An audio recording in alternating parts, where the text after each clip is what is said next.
menyerahkan hidup yang terbaik untuk Tuhan.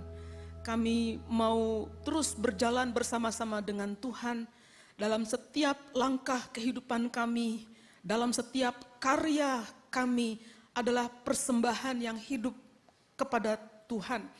Tapi kami tidak mungkin melakukan itu tanpa pimpinan firman-Mu yang menjaga langkah-langkah kami, yang menuntun seluruh hidup kami. Oleh karena itu Tuhan, tolong kami ketika kami ingin membaca firman-Mu, berikan kami kemampuan untuk memahaminya, bahkan berikan kami kehangatan di dalam hati kami, supaya kami mau didorong untuk menghidupkannya dalam hidup kami sehari-hari. Sehingga biarlah hari ini firman-Mu boleh mencerahkan kami kembali dan menolong kami untuk memaknai hidup kami dengan cara yang berbeda. Tolong hamba-Mu yang penuh dengan keterbatasan, supaya kebenaran firman Tuhan saja yang boleh dinyatakan. Di dalam nama Tuhan Yesus kami berdoa. Amin. Silakan duduk. Saudara-saudara, selamat pagi, shalom. Senang sekali bisa berada di tempat yang begitu bagus. Oke ya. Oh betul, diterangin ya. Saudara, bagian firman Tuhan yang akan kita renungkan di ini minggu terakhir ya. Ya, di minggu-minggu terakhir dari bulan pertama di tahun ini.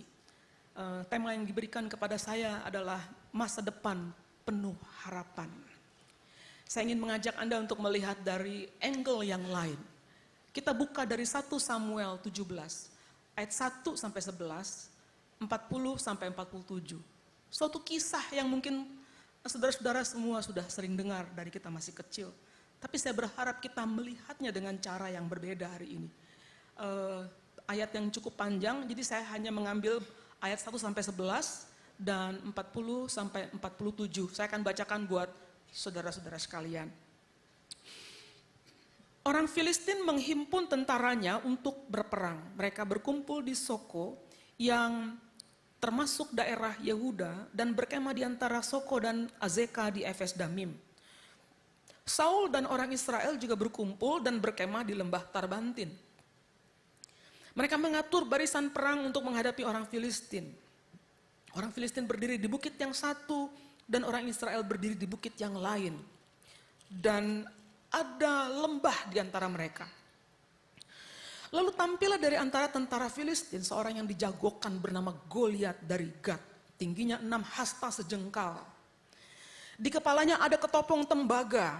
Ia memakai baju zirah bersisik. Berat baju zirah itu 5.000 shikal tembaga. Penutup dari tembaga ada di kakinya dan lembing tembaga di antara kedua bahunya. Gagang tombaknya seperti balok penggulung kain tenun. Mata tombaknya itu seberat 600 shikal besi. Dan seorang pembawa perisai berjalan di depannya. Ia berdiri dan berteriak kepada pasukan Israel, katanya kepada mereka, "Mengapa kamu semua keluar mengatur barisan perang? Bukankah aku orang Filistin dan kamu hamba-hamba Saul?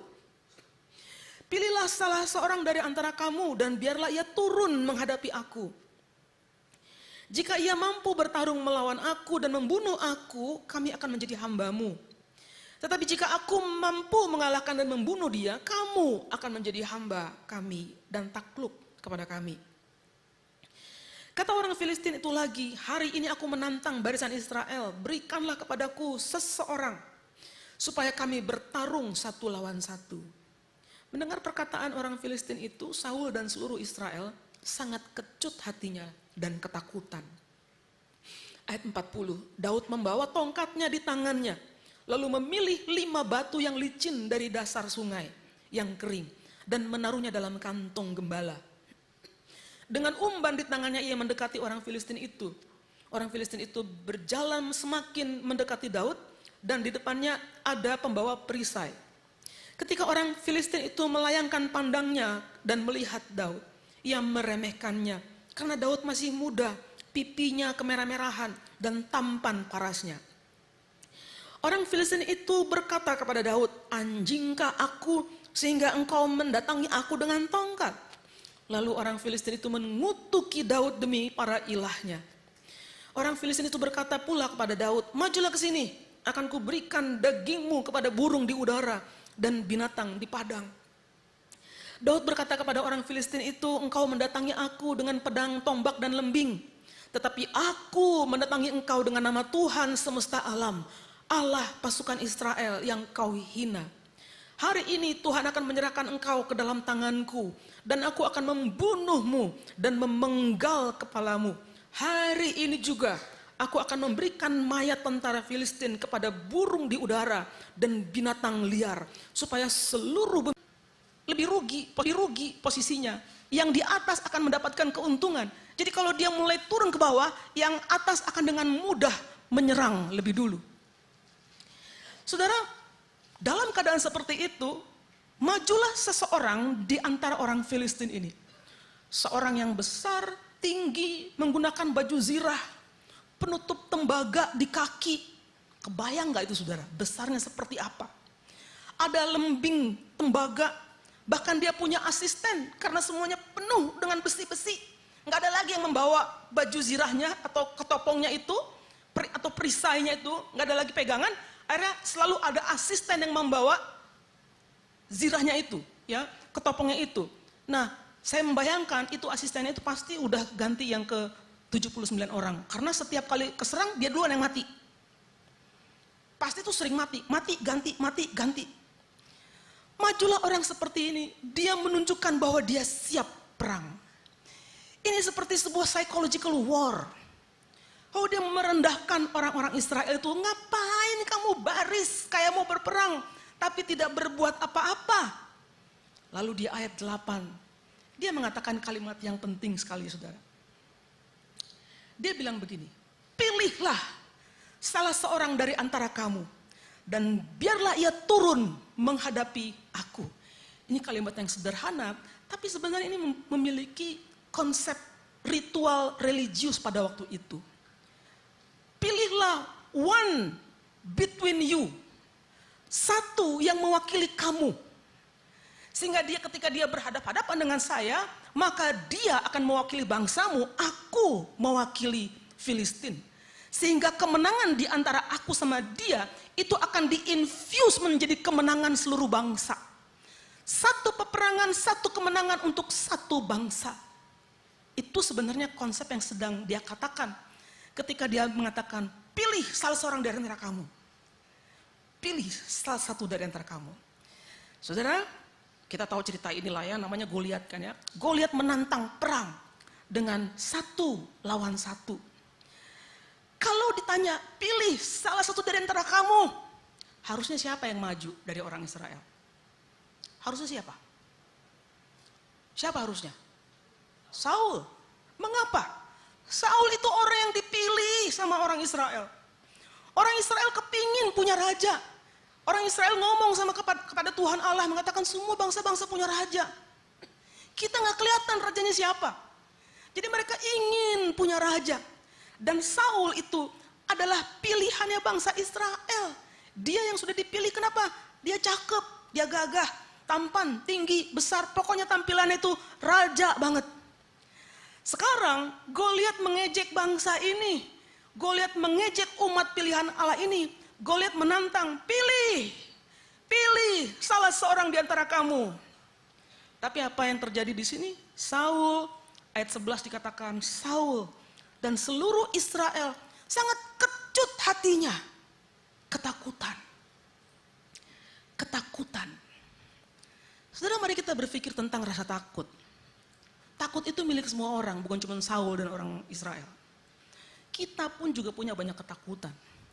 Semua kita yang ada di ruangan ini, di detik ini, pasti punya 1 atau 2 ketakutan di dalam hidupnya. Ada berbagai macam rasa takut, saudara. Takut itu bisa terjadi karena pengalaman traumatik sebelumnya. Di Jakarta kan lagi banjir-banjir ya, hujan-hujan ya.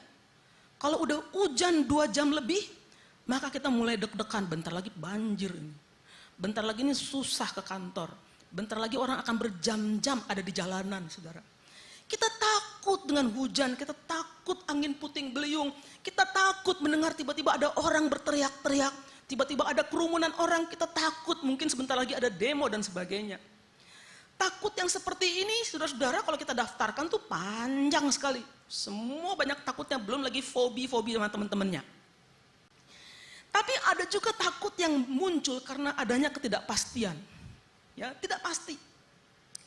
Bukankah menakutkan membayangkan bahwa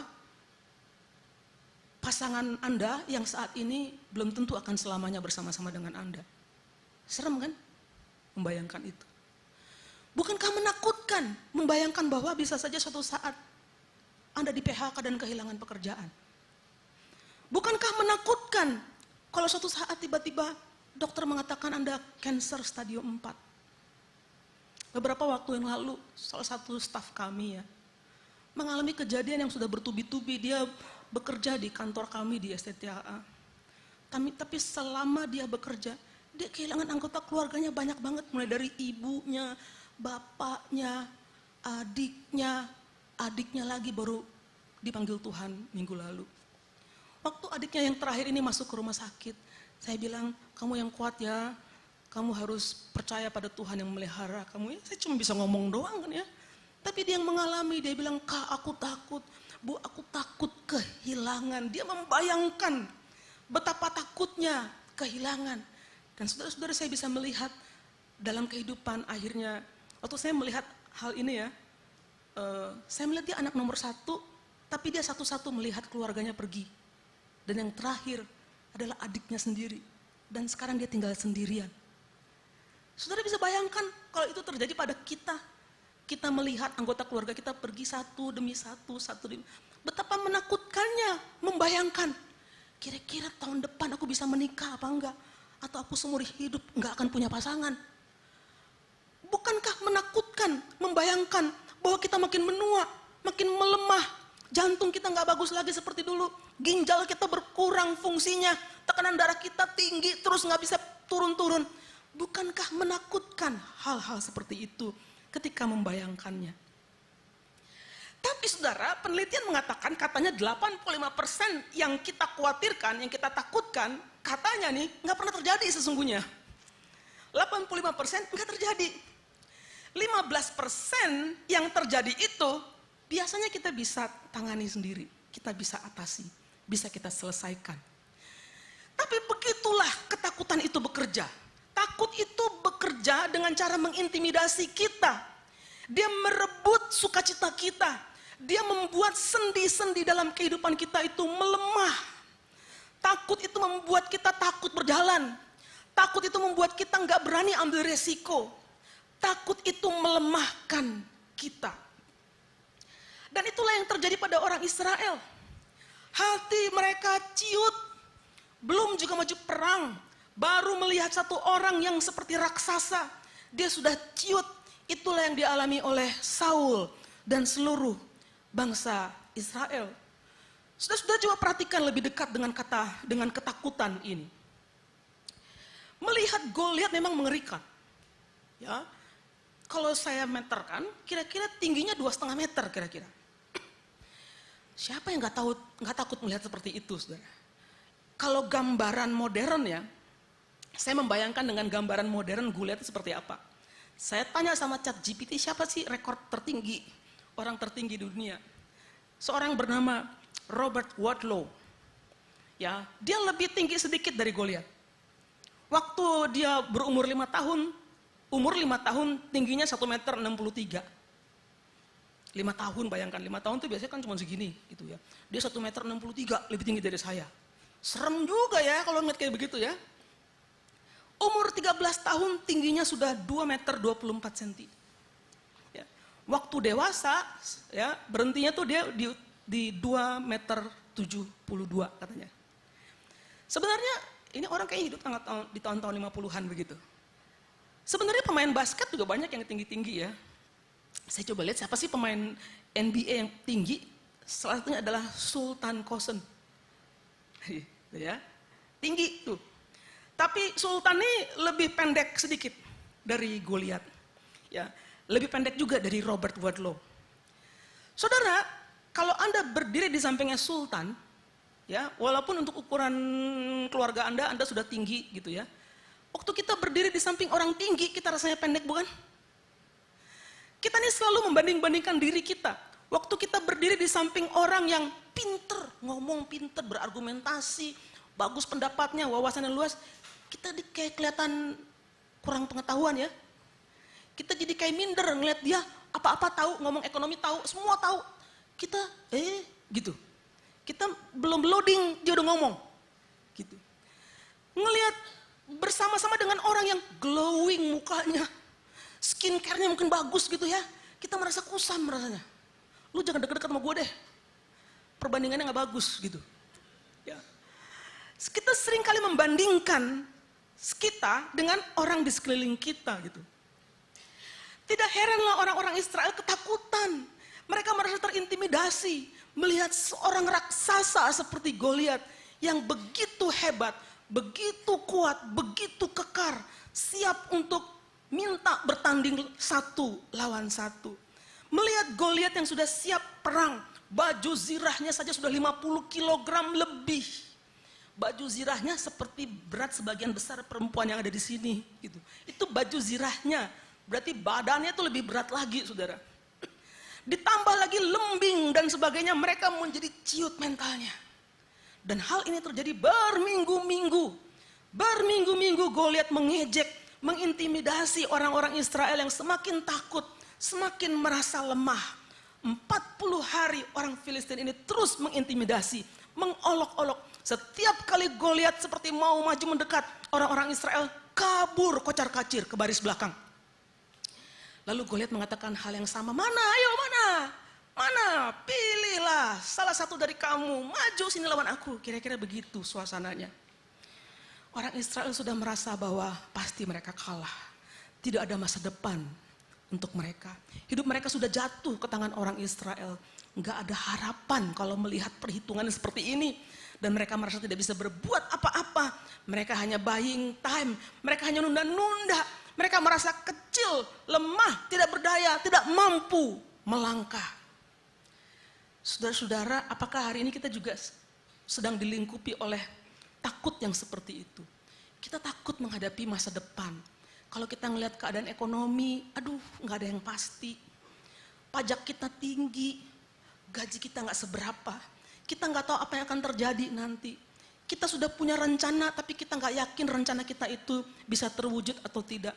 Kita melihat kesulitan-kesulitan dalam hidup ini seperti melihat raksasa di dalam hidup kita. Mungkin seperti orang Israel melihat Goliat yang membuat mereka ciut hatinya dan berpikir, pastilah kita kalah. Tidak heran saudara-saudara di dalam Alkitab, kata jangan takut atau frasa do not fear itu bertebaran banyak sekali. Seorang komentator menghitungnya bisa kata do not be afraid saja, yang pas do not be afraid itu ada 63 kali. Kalau digabung dengan frasa-frasa lain seperti jangan gentar, jangan gelisah gitu, maka muncul lebih dari 300 kali. Muncul dalam bentuk perintah. Jangan takut, jangan khawatir, jangan gelisah, do not fear. Itu muncul dalam bentuk perintah, saudara. Bukan anjuran, bukan nasihat. Betapa kita mudah sekali terintimidasi. Betapa kita menjadi lemah dan akhirnya kita dikendalikan oleh rasa takut. Daud berbeda. Datanglah dia melihat dalam keadaan seperti itu dengan cara yang berbeda. Beda dengan cara orang Israel melihat. Dia juga melihat Goliat itu gede. Dia melihat Goliat itu gila-gilaan. Suatu raksasa yang luar biasa, bajunya dan sebagainya. Dia melihat hal yang sama. Data fakta yang sama. Tapi cara dia melihat itu berbeda. Dia tidak terintimidasi seperti orang-orang Israel. Dia mengatakan, siapa orang Filistin yang tak bersunat itu? Sehingga ia menghina pasukan Allah yang hidup. Respon yang berbeda bukan? Mengapa demikian saudara-saudara? Saya katakan tadi dia melihat dengan cara yang berbeda. Apa itu maksudnya cara melihat? Apa contohnya cara melihat? Saudara ingat ketika Samuel diperintahkan Tuhan untuk mengurapi calon raja. Samuel datang ke rumahnya Daud itu, ya, ke rumahnya Isai. Lalu muncullah abangnya Daud bernama Eliab. Waktu Eliab muncul di depan Samuel, Eliab ini tinggi, ganteng, berwibawa. Langsunglah Samuel berpikir, ini pasti cocok banget jadi raja.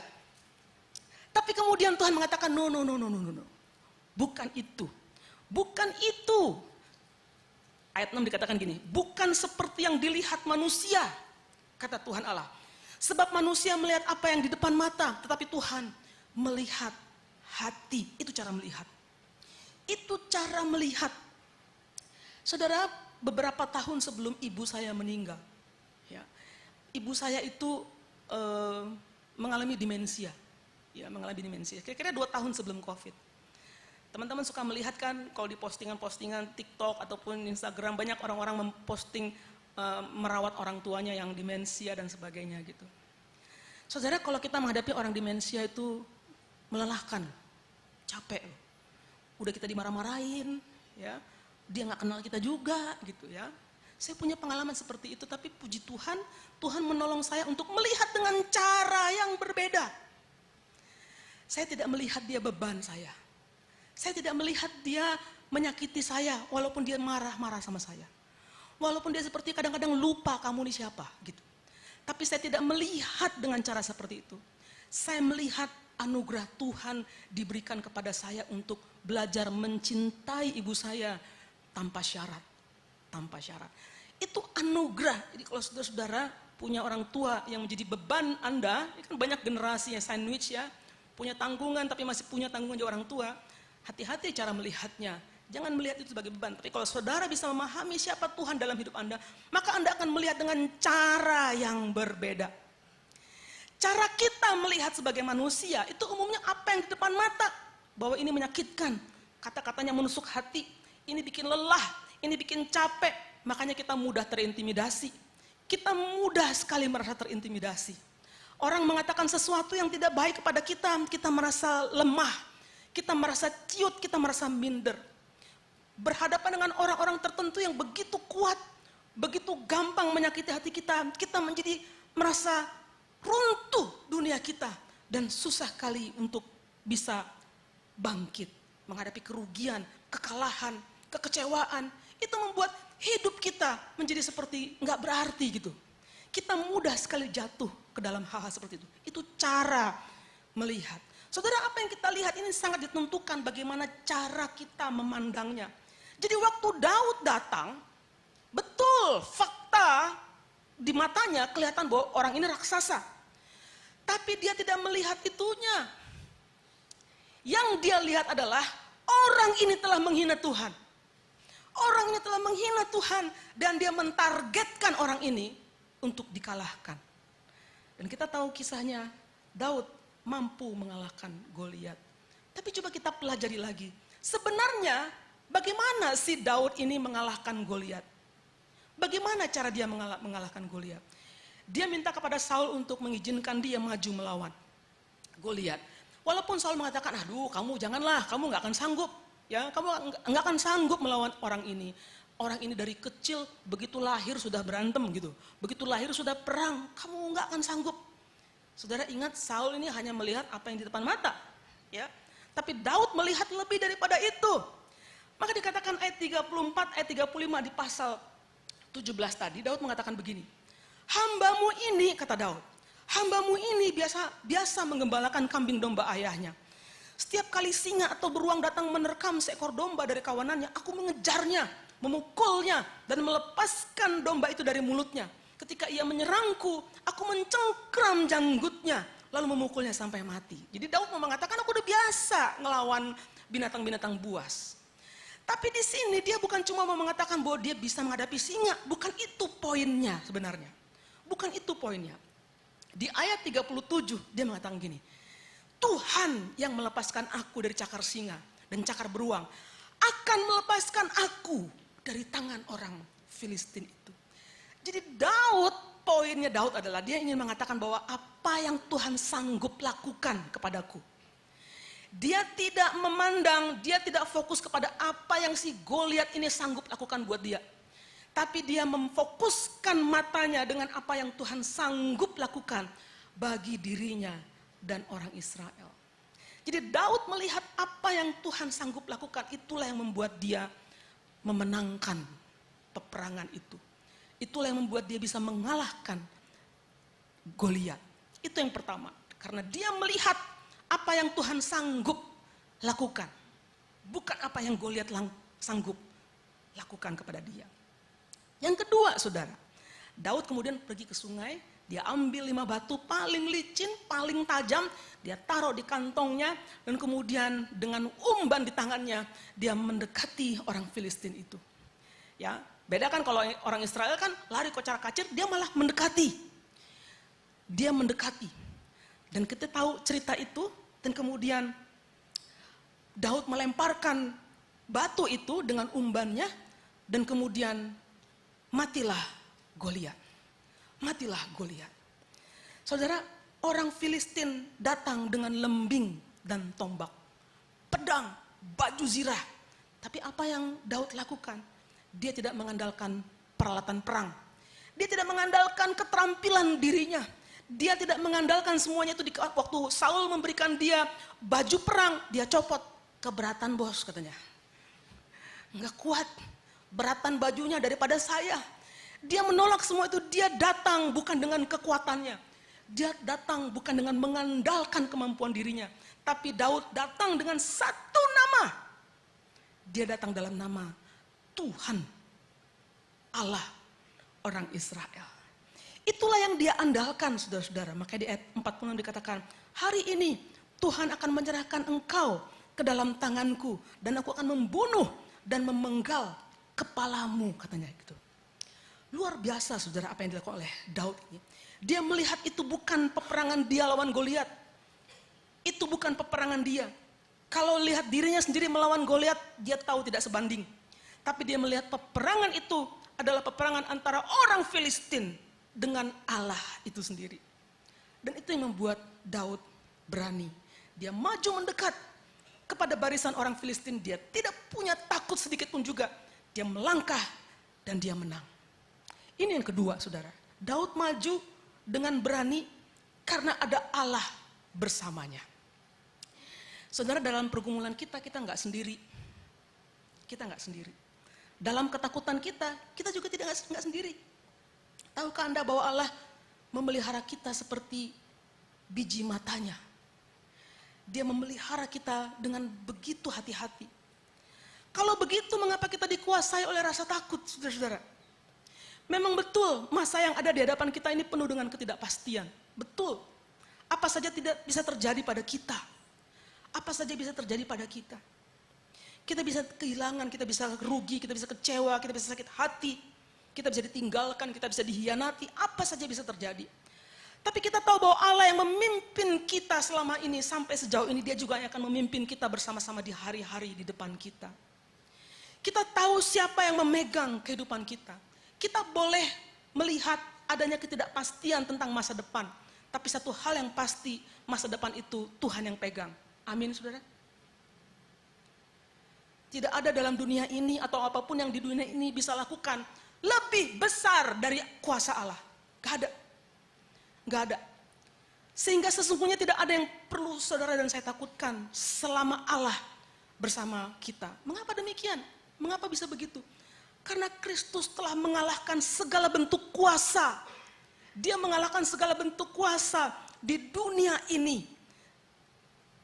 Dialah yang bisa kita andalkan, saudara. Dialah yang mengendalikan kita. Sehingga tidak ada yang bisa mengendalikan kita selain Allah itu sendiri. Saudara-saudara, kisah ini saya katakan Anda sudah hafal, sudah tahu. Dari kecil kita mendengarnya. Tapi kisah ini sebenarnya bukan hanya tentang Daud yang mengalahkan Goliat. Ini bukan sekadar kisah heroik seorang yang underdog. Tidak ada apa-apanya. Tapi dengan keahliannya main ketapel, dengan akurat sekali bisa menembus otak. Bukan cerita tentang itu sebenarnya. Sekarang kita sudah lebih dewasa, kita melihat cerita yang berbeda. Ini bukan masalah heroik tentang Daud mengalahkan Goliat. Tapi sesungguhnya kita bisa menemukan kebenaran yang indah tentang Injil. Kita bisa menemukan keindahan, kebenaran yang indah tentang Kristus. Saya akan balik ke ayat yang pertama yang saya katakan di awal. Goliat mengatakan gini, pilihlah salah seorang di antara kamu dan biarlah ia turun menghadap aku. Pilihlah. Rajanya aja takut, gak ada yang berani. Saudara, sesungguhnya tidak ada manusia manapun yang berani melakukan itu. Dan di dalam hidup kita pun tidak ada manusia manapun yang bisa mewakili kita atas nama kita, berdiri bagi kita untuk berperang mewakili kita. Gak ada. Daud sendiri datang atas nama Allah.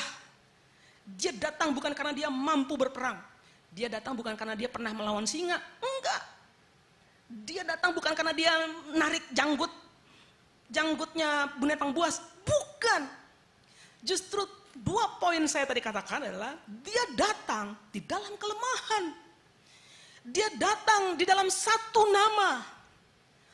Allah, Tuhan Allah yang memiliki orang Israel.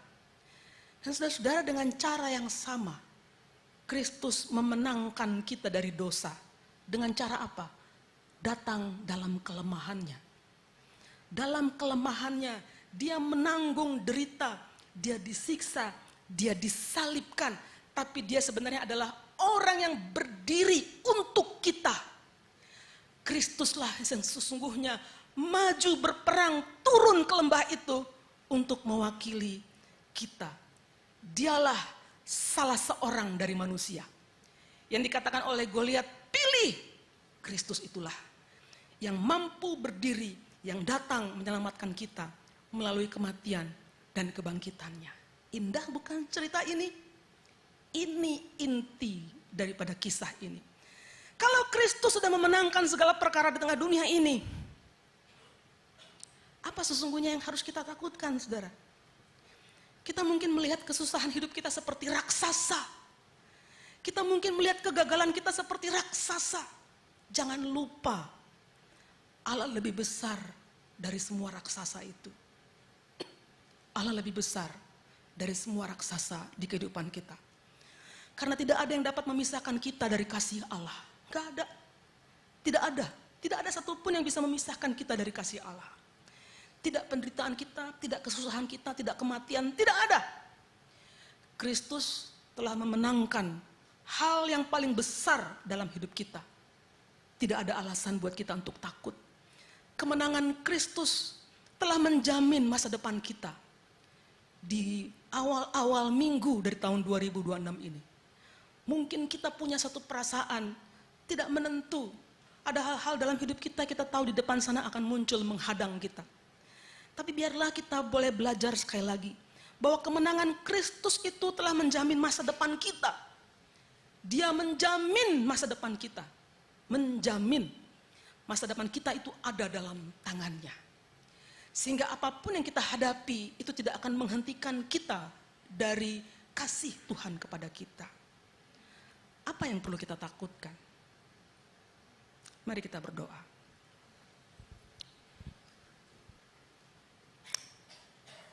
Tuhan, di dalam pikiran-pikiran kami ini, kami sering melihat betapa lemahnya kami.